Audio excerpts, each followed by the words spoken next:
আসসালামু আলাইকুম বন্ধুরা, আপনারা কন্টেন্ট মনিটাইজেশন অর্জন করছেন কিন্তু সেটা ধরে রাখতে পারছেন না। আপনি তিলে তিলে নিজের পরিশ্রমের দ্বারা আপনার পেজ কিংবা প্রোফাইলের মধ্যে কন্টেন্ট মনিটাইজেশন নিয়ে আসছেন, কিন্তু ফেসবুক এক নিমিষের মধ্যেই সেটা নিয়ে চলে যাচ্ছে। এর জন্য দায়ী কে? এর জন্য দায়ী কিন্তু আপনি নিজেই। কারণ ফেসবুকের একটা রুলস আছে, ফেসবুকের একটা গাইডলাইন্স আছে।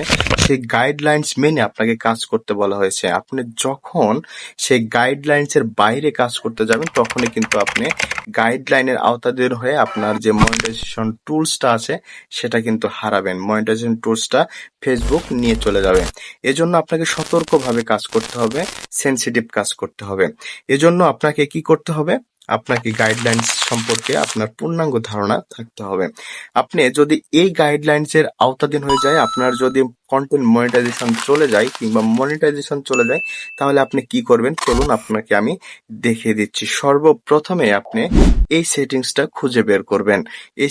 এই সেটিংসটা খুঁজে বের করার পরে এইখানে দেখবেন আপনার কি কারণে আপনার কন্টেন্ট মনিটাইজেশনটা চলে গেছে সেটা কিন্তু এখানে সুন্দরভাবে দেওয়া আছে।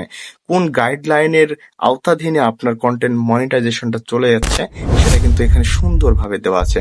সো আপনাকে কি করতে হবে? এই গাইডলাইন্সটা সুন্দরভাবে পড়তে হবে।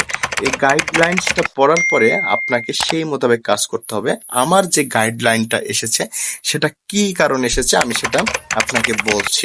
আমার এখানে ব্যাংক অ্যাকাউন্টের সমস্যা ছিল। ব্যাংক অ্যাকাউন্ট আমি যখন সেট আপ করেছি তখন আমি অন্য আরেকজনের ব্যাংক অ্যাকাউন্ট দিয়ে সেট আপ করেছিলাম, যার কারণে ফেসবুক যখন এটাকে অ্যানালাইজ করেছে তখন দেখেছে ব্যাংক অ্যাকাউন্ট যার আর আমার এই দুজনের তথ্য কিন্তু মিল নেই। মিল না থাকার কারণে এটা কিন্তু গাইডলাইনের আওতাধীন হওয়ার ফলে আমার কন্টেন্ট মনিটাইজেশন কিংবা মনিটাইজেশন টুলস তারা কিন্তু নিয়ে চলে গেছে এবং আমাকে বলেছে যে এটাকে আপডেট করো, আপডেট করার পরে অ্যাপ্লাই করো, অ্যাপ্লাই করলে এটাকে আবার ফেরত দেওয়া হবে।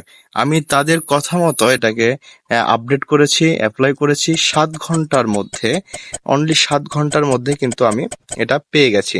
আপনিও যদি সঠিক নিয়মে সঠিক পদ্ধতিতে এটাকে অ্যাপ্লাই করেন তাহলে যত বড় সমস্যা হোক না কেন কিছুদিন সময় লাগতে পারে, তারপরেও কিন্তু আপনার আর্নিং সোর্সটা আনলক হয়ে যাবে। আপনি যদিও না পারেন, আপনার পার্শ্ববর্তী কেউ যদি পারে তার কাছ থেকেও আপনি পরামর্শ নিতে পারেন, তার কাছ থেকে হেল্প নিতে পারেন। সেই মোতাবেক কাজ করে আপনি আপনার আর্নিং যে সোর্স আছে সেই সোর্সটা কিন্তু আপনি আবার আনলক করে নিতে পারবেন। সো আপনাকে সেনসিটিভ থাকতে হবে।